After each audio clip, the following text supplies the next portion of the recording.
சாணக்கியர்களோட ஒரு 6 விதிகளை தாங்க நீங்க பார்க்க போறோம். நம்ம எல்லாருடைய வாழ்க்கையில ஒரு பெரிய இடத்துக்கு போகணும், நல்லா ஜெயிக்கணும் அப்படின்னு நல்லா ஆசைப்படுவோம். சில நேரங்கள்ல நம்ம எடுக்கிற முடிவுகள்லாம் பாத்தீங்கன்னா பின்னோக்கியே தள்ளப்படுவோம். நீங்க எப்பதாவது யோசிச்சிருக்கீங்களா? 2300 வருஷங்களுக்கு முன்னாடியே உலகத்தோட மிகப்பெரிய மேதையான சாணக்கியர்கள் நம்ம இன்னைக்கு வாழ்க்கையில ஃபேஸ் பண்றோம் பாத்தீங்களா, எதிர்கொள்ற எல்லா பிரச்சனைக்கும் எளிமையா தீர்வை சொல்லிட்டு போயிருக்காங்க. இது உங்களால நம்ப முடியுதா? இன்னைக்கு அந்த வெற்றி அவங்க எப்படி பண்ணாங்க, எப்படி எல்லாம் அவங்க எதிர்கொண்டாங்க அப்படிங்கிறது தான் இந்த வீடியோல பார்க்க போறோம். மிஸ் பண்ணாம பாருங்க, ரொம்ப ஒரு என்கேஜிங்கா இருக்கும். உங்க வாழ்க்கையே இந்த வீடியோ கூட மாத்தலாம், நிறைய சான்ஸ் இருக்கு. முதல்ல சாணக்கியர்கள்லாம் யாரு அப்படிங்கிற கேள்வி என்ன அப்படின்னா, ஒரு ராஜதந்திரம் தெரிஞ்சவங்க கூட சொல்லலாம், ஒரு சிறிய ஆசிரியர்கள்னு சொல்லலாம். அவரை நம்ம எப்படி மக்கள்லாம் பாக்குறாங்கன்னா, வாழ்க்கை எப்படி வாழணும் அப்படின்னு ஒரு கத்துக் கொடுக்கிற ஒரு வழிகாட்டியாவும் அவங்க எல்லாம் பாக்குறாங்க. முன்னாடி உள்ள காலத்துல எல்லாம் பாத்தீங்கன்னா ராஜாவா இருந்தவங்க கூட இவங்களுடைய அட்வைஸை கேட்டு என்னென்ன அறிவுரைகள் அப்படின்னு கேட்டுட்டு அப்படிப்பட்டுதான் ராஜாவே நடப்பாங்களாம். அப்படிப்பட்ட ஒரு முக்கியமான சாணக்கியர்களோட ஒரு 6 பாடங்கள் என்ன அப்படிங்கறத இந்த வீடியோல பார்க்க போறோம். முதல் விதி என்ன அப்படின்னு பாத்தீங்கன்னா, செயலுக்கு முன் சிந்தித்தல். எப்படின்னா, நம்ம ஒரு பல பிரச்சனைகள் எந்த ஒரு பிரச்சனை வந்தாலும் டக்குன்னு ஒரு முடிவை எடுத்துடுறோம். ஆனா சாணக்கியர்கள் என்ன சொல்றாங்க அப்படின்னா, உணர்ச்சிகள் மேலோங்கி இருக்கும்போது எடுக்கிற எந்த முடிவுமே சரியாதானா இருக்காது.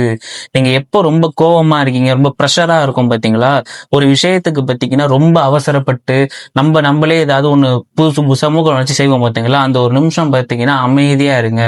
எந்த முடிவு எடுக்கிறதுக்கு முன்னாடி இதோட விளைவு என்னவா இருக்கும் அப்படின்னு தெரிஞ்சுக்கிட்டு அந்த முடிவு எடுங்க அப்படின்னு சொல்லியிருக்காங்க. அந்த நிமிஷம் யோசிக்கணும். பதற்றம் குறையும் போது உங்க மூளையை தெளிவா சிந்திக்க ஆரம்பிக்குமா. ரொம்ப சூப்பரா சொல்லியிருக்காங்க. ஃபர்ஸ்ட். ரெண்டாவது பாத்தீங்கன்னா, நண்பர்களை தேர்ந்தெடுக்கிறது. நம்ம கூட இருக்கிறவங்க நம்மள எப்படி இருக்காங்க அப்படிங்கறது தான் நீங்க ஃபர்ஸ்ட் பார்க்கணும். நம்ம கூட இருக்கிறவங்க நம்மள உற்சாகப்படுத்துறாங்களோ, இல்ல நம்ம கிட்ட தப்ப சுட்டி காட்டி நம்மள வளர்க்கிறாங்களா அப்படிங்கறத நீங்க புரிஞ்சுக்கணும். சாணக்கியர் என்ன சொல்றாங்க அப்படின்னா, அந்த நண்பர்கள் விஷயத்தை பத்தி, உங்களை விட அறிவிலும் சரி நல்ல குணத்திலையும் சரி சிறந்தவங்களை மட்டும் நண்பலா வச்சுக்கோங்க. எல்லாரையும் வச்சுக்க கூடாது. உங்க எண்ணங்கள் எல்லாமே நீங்க பழகிற மனிதர்களால மட்டும்தான் செதுக்கப்படுது. ஏன்னா சுத்தி இருக்கிறாங்களே அவங்கள மட்டும். அதனால உங்களை முன்னேற்ற பாதைக்கு யார் யார் இழுத்துட்டு போறாங்களோ, அதுக்கு வழிவகுக்கிறாங்களோ அவங்கள மட்டும் தேர்ந்தெடுங்க. எல்லாரும் நண்பர்களா தேர்ந்தெடுக்கிறாங்கன்னு சொல்றாங்க. மூணாவது பாத்தீங்கன்னா, அறிவே சக்தி. இது என்ன அப்படின்னா பணம், சொத்து, பதவி இதெல்லாம் ஒரு கட்டத்துல கைவிட்டு நம்மளை விட்டு போகலாம். ஆனா நீங்க கத்துக்கிற ஒரு புது விஷயங்களா இருக்கட்டும், உங்களுடைய அனுபவமா இருக்கட்டும், யாருமே திருட முடியாது. அசுரன் படத்துல சொல்ற மாதிரிதான் போல இருக்கு. நீங்க புதுசா ஒரு ஸ்கேலை என்னைக்கு கத்துக்கிறீங்க அப்படின்னா, அது உங்களுடைய வாழ்க்கையோட முதலீடு மட்டும்தான். அறிவு தான் ஒரு மனுஷனுக்கு உண்மையான ஆயுதம் அப்படின்னு சொல்றாங்க. ஸோ நாலேஜ் இஸ் பவர் அப்படின்னு சொல்றது மாதிரி, ஏதாவது ஒண்ணு தினமும் நீங்க புதுசா கத்துக்க முயற்சி பண்ணிக்கிட்டே இருங்க அப்படின்னு சொல்றாங்க. ஃபோர்த்து பாத்தீங்கன்னா கோவத்தை கட்டுப்படுத்துறது. கோவம் வரும்போது நம்மளுடைய மூளையோட செயல்பாட்டு திறன் பாத்தீங்கன்னா குறைஞ்சிக்கிட்டே வருது. சாணக்கியர் பாத்தீங்கன்னா அந்த காலத்திலேயே இதுக்கு ஏத்த மாதிரி ஒண்ணு சூப்பரா ஒண்ணு சொல்லியிருக்கிறாரு. என்ன அப்படின்னா, கோபம் உங்க புத்திசாலித்தனத்தை ஒரு எரிக்கிற ஒரு நெருப்பு. நீங்க கோபத்துல பேசுற வார்த்தைகளா இருக்கட்டும், அப்புறம் நீங்களே அந்த ஒரு வருத்தப்படுற ஒரு சூழலை அது உருவாக்குது. கோபம் வரும்போது ஒரு நிமிஷம் பாத்தீங்கன்னா ஒரு ஆழமா ஒரு மூச்சு விடுங்க. அந்த இடத்துல இருந்து நகர்ந்து போயிடுங்க. மௌனம் தான் கோபத்தை கட்டுப்படுத்துறதுக்கான ஒரு சிறந்த வழியா இருக்குது. சோ கோபத்தை கொஞ்சம் குறைச்சுக்கோங்கப்பா. ஃபிஃப்த் பாத்தீங்கன்னா நேரத்தை மதிக்கிறது. நேரம் ஒரு ஓடுற நதி மாதிரிங்க. அது ஒரு வாட்டி போயிட்டா திரும்பலாம் வராது.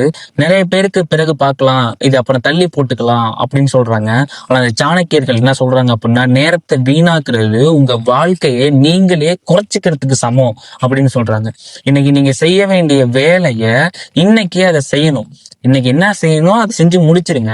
நேரத்தை திட்டமிட்டு செலவிச்சா நீங்க நினைச்ச உயரத்தை சீக்கிரமாவே அடைய முடியும். நாளைக்கு பார்த்துக்கலாம்னு சொல்லி தள்ளி போடாதீங்கன்னு சொல்றாங்க. ஆறாவது பாத்தீங்கன்னா, உங்களை நீங்களே உணரணும். செல்ஃப் அவேர்னஸ் சொல்லுவாங்க. கடைசி ஒரு முக்கியமான விஷயம் இதுதான். மத்தவங்க என்ன நினைக்கிறாங்க அப்படிங்கிறத பார்த்து இருக்கிறத விட உங்களுடைய பலம் என்ன, பலவீனம் என்ன அப்படிங்கிறத உங்களுக்கே நீங்க உணரணும். அது உங்களுக்கு தெரியப்படுத்தணும். முதல்ல உங்களுடைய பலம் எதுவோ அதை இன்னும் அதிகமா வளர்த்துக்கிட்டே இருங்க. ஒரு விஷயம் எடுத்துக்கிங்கன்னா அது பயங்கரமா அதை மட்டும் கொண்டு போங்க அப்படின்னு. உங்க பலவீனம் எதுவோ அதை எதையும் மறைக்காம அதை அப்படியே எப்படி சரி செய்யலாம் அப்படின்னு அதை முன்னேறி ஓடுங்க. ஒரு பலவீனத்தை ஒரு வளர்ச்சியா மாத்துறப்பதான் நீங்க வாழ்க்கையில ஒரு முழுமையான மனிதராகவே உணர்வீங்க அப்படின்னு இந்த 6 விஷயத்தையுமே சொல்றாங்க. ஸோ இந்த 6 விஷயங்கள்ல உங்க வாழ்க்கையில மாற்றத்தை ஏற்படுத்தணும்னு எது மாற்றத்தை ஏற்படுத்தும் அப்படின்னு யோசிச்சு பாருங்க. ஏதோ ஒரு புத்தகத்தை நம்ம படிச்சோம் அதோட நிப்பாட்டிக்கிட்டோம் இல்லாம இன்னைக்கு ஒரு விஷயத்தை மாத்தி பாருங்க. இந்த வீடியோ உங்களுக்கு பிடிச்சிருந்தா மறக்காம லைக் பண்ணுங்க. ஸோ இந்த விஷயத்தை எதுக்கு நம்ம சொல்ல வந்தோம் அப்படின்னா, சில பேர் இந்த சாணக்கியர்களை பத்தி தெரிஞ்சுக்கணும் ரொம்ப ஆர்வமா இருக்காங்க. அவங்களுடைய வழிகாட்டுதல் வந்து பாத்தீங்கன்னா, இந்த திருக்குறள்ல வந்து முன்னாடி திருவள்ளுவர் எழுதி வச்சுட்டு போனதெல்லாம் இப்ப நடக்கிறதெல்லாம் சொல்றாங்க பாத்தீங்களா, அது மாதிரி இந்த சாணக்கியர்கள் எல்லாம் முன்னாடி வழிவகுத்து ஒரு சில விஷயங்கள்லாம் சொல்லியிருக்கிறாங்க. அதெல்லாம் கேட்க நல்லா இருக்கு அப்படிங்கறத தான் நம்ம இந்த வீடியோ அப்லோட் பண்ணோம். இந்த ஒரு 6 விஷயங்கள் வந்து ரொம்ப சூப்பரான விஷயங்கள். உங்களுக்கு பிடிச்சிருந்தா எடுத்துக்கோங்க. இன்னொரு நல்ல வீடியோவோட சந்திப்போம். Thank you all.